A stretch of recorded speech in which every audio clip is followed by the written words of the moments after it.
Sejam bem-vindos ao canal Augusto Ascioli de Oliveira, criado no site YouTube para a produção de vídeos de interesse público.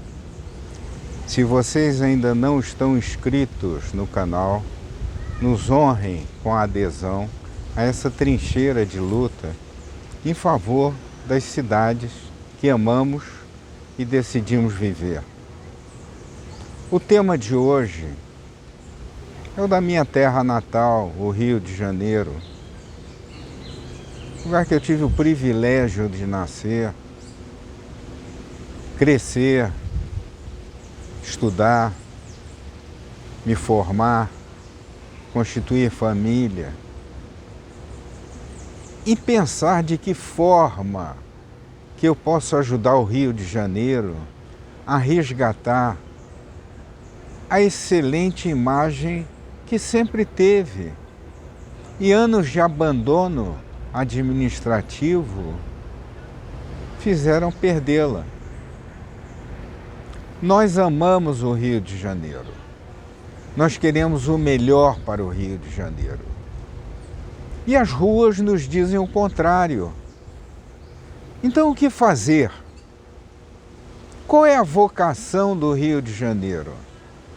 A vocação do Rio de Janeiro é prestação de serviços, é o turismo com toda a força, não esses foguetórios de final de ano em orla ou eventuais shows nas praias, não. O turismo é uma indústria que não polui, é um todo voltado para o progresso. É inimaginável que alguns países de pequenas dimensões, que cabem até em alguns estados brasileiros, recebam muitos mais turistas do que nós. O que falta então? Eu digo que falta transpiração, determinação, zelo à cidade e, acima de tudo, planejamento.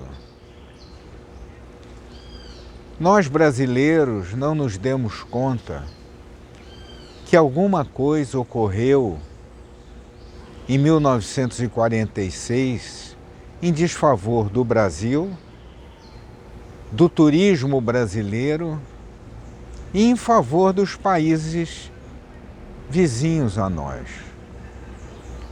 Eu estou me referindo especificamente ao Decreto-Lei 9215, de 30 de abril de 1946, assinado pelo então presidente Eurico Gaspar Dutra, que, atendendo, sabe lá Deus a que pedidos, fechou da noite para o dia todos os cassinos existentes no Brasil.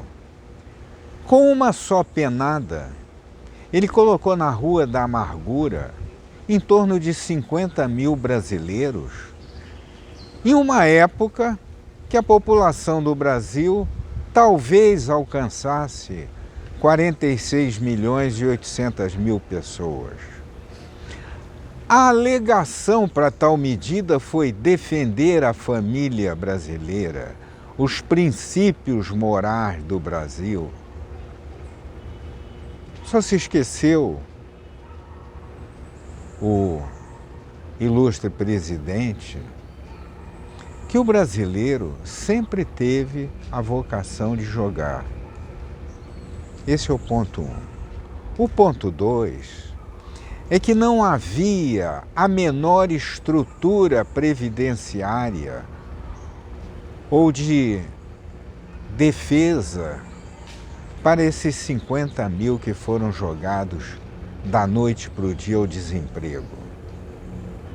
Salvo um ou outro lugar, tipo Copacabana Palace, famoso hotel da Avenida Atlântica, honrou para aqueles que lá trabalhavam os direitos trabalhistas, os outros não. Os outros perderam tudo. Agora, o que é pior? Os investimentos em hotelaria, em transportes, em aeroportos, em restaurantes, se perderam, foram desviados para outros países. Os sorrisos se abriram no Uruguai, na Argentina, no Chile, no Peru, na Colômbia, na Venezuela e quem sabe até nos Estados Unidos, pois Las Vegas estava engateando. O Brasil, à época, era um país litorâneo. A nossa marcha para o oeste ocorreu com Brasília. Não a nível do faroeste, que foi a americana, e sim uma marcha suave para o oeste. Só que nós caminhamos para o oeste sem carregar aquele potencial turístico que nós tínhamos. Sim, na época dos anos 40, em que os aviões não possuíam tanta autonomia de voo, um voo dos Estados Unidos para a América do Sul era um voo que percorria a costa pacífica quase que parador. Então saía dos Estados Unidos, ia para a capital do México, depois descia a América Central, Venezuela, Bogotá, Lima, Santiago, Buenos Aires, Montevidéu e Rio. Naquela época, aqueles turistas que passavam e desciam no meio do caminho deixaram de fazê-lo. Eles começaram a vir para o Brasil. E isso criou um grande problema no turismo dos países limítrofes.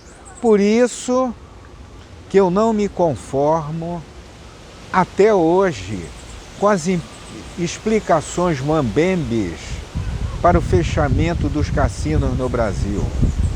O cassino não vive sozinho. Ele é atrelado a uma cadeia de hotéis, transportes aéreos, terrestres, marítimos, ferroviários, lacustres. O Brasil, quando fechou os cassinos no Brasil, ele simplesmente abriu mão de centenas de milhares de postos de trabalho que estavam em plena expansão. Eu não posso aceitar, e continuo sem aceitar, que a legislação brasileira proíba jogos de azar. Não existem jogos de azar. Existem jogos de sorte. Porque ninguém aposta alguma coisa pensando em perder. Todos apostam em ganhar. Desde aquela figurinha que nós, crianças, brincávamos tentando virar, o famoso bafo-bafo, como até os jogos de palitinhos que os adultos da minha época brincavam nas esquinas. Não, pessoal. O brasileiro joga tanto, mas joga tanto, que o maior banqueiro do Brasil é o governo federal, através da Caixa Econômica, em milhares de lojas lotéricas, em que todos fazem suas fezinhas a cada esquina. Vamos acabar com essa hipocrisia de proibir o jogo no Brasil e chamar os comerciantes de jogos de criminosos. Eles não são criminosos, não. Eles são empresários do jogo. Agora, se o fechamento do jogo no Brasil abriu espaço para a corrupção endêmica, isso é outra questão e tem que ser analisada de outra forma. O Código Penal está aí para isso mesmo. Claro que nós nos defrontamos com indivíduos enchendo salas de apartamentos na Bahia com 46 milhões em dinheiro vivo, e isso daí não é nada. Esses indivíduos continuam circulando por aí. Então, nesse momento, são assuntos que não se tocam. Só se fala em jogo. Só se chama os banqueiros de jogo de criminosos. E a Caixa Econômica Federal? O que é a Caixa Econômica Federal? Além do maior banqueiro de jogo no Brasil. Nós precisamos, no Brasil, dar um basta na hipocrisia. Foi assim quando foi aprovada a lei de divórcio. O divórcio não era aprovado porque simplesmente ia destruir a família brasileira. Não destruiu a família brasileira. Apenas regulou uma situação irrespirável entre as famílias brasileiras. Hoje estão aí, todos convivendo, mas precisou um deputado famoso vencer 9 ou 10 mandatos para que um dia o brasileiro realizasse que o divórcio tinha que ser aprovado no país. A mesma coisa é o jogo. Não há mais por que esperar. As redes hoteleiras precisam, sim, de algo que traga estrangeiros para cá e não remetam brasileiros para lá, onde se situam os grandes cassinos. Las Vegas é apenas uma cidade bem estruturada.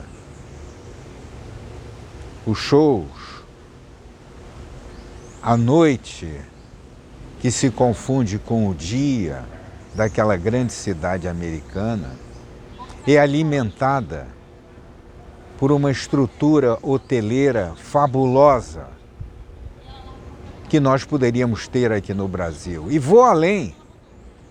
No momento que o jogo for regularizado no Brasil, a ordem pública vai assumir um destaque, uma verdadeira redenção. As pessoas vão voltar a circular livremente na rua. Esse banditismo que opera no Rio de Janeiro, eu asseguro a vocês que irá acabar.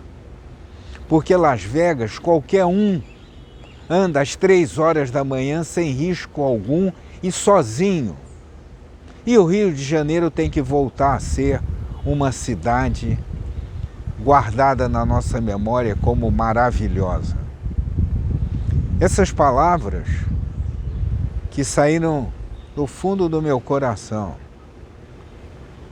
e com o calor da minha mente são um grito de esperança na recuperação do Rio.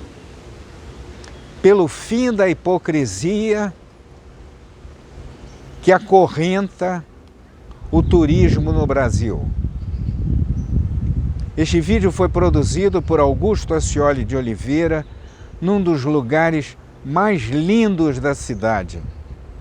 A Casa de Rui Barbosa, situada na rua São Clemente, número 134, bairro de Botafogo, que eu recomendo a todos visitá-la.